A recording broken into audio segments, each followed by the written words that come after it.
For today's video, mga kapigi, I decide to make an English version of this video. So, I will speak English today. Okay.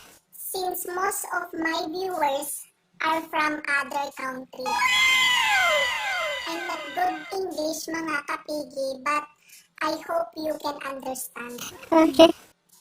Now I start, mga kapigi, how to deposit in Orido machine.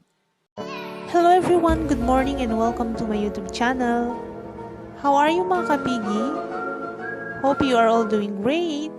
Well, for today's video, I'll be showing you on how to deposit money using Orido machine. But before that, please subscribe and watch the video till the end. Thank you! Wait a Dito nga minute. pala ako ngayon sa Almira guys. Ito po yung malapit sa work ko, kaya dito po ako pumunta. And I'm looking for the Orido machine. Speaking, ito na po siya. Okay. And there's still someone using it, so I need to wait for my turn. And charan!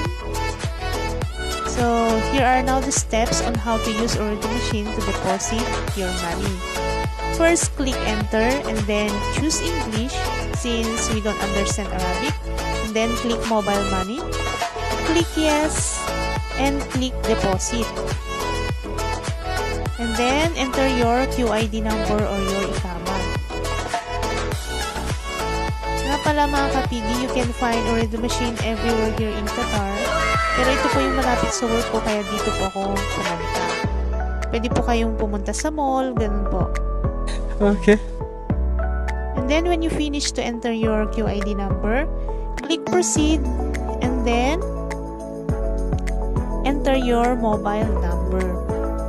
Okay. And then proceed.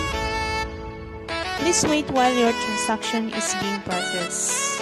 2 hours And then later. click proceed. When the box open, guys, you can now put the amount of the money that you're going to deposit. So let's put inside. And then mag-antay ulit. Yan. Antay-antay lang po tayo. 2,000 years later. Medyo matagal. Oh, ito na. Here's now the amount details. You have to check the amount, guys, kung nailagay nyo nga ba yun ng tama or nailagay nyo po yung exact amount. And then click yes. So, I'm waiting now the receipt. Okay. As easy as that, guys. So, hope you learn for today's video. And finally, guys, here's now the receipt. Tcharam! I successfully deposit the money. So, maraming salamat guys sa pagpanonood. See you next time!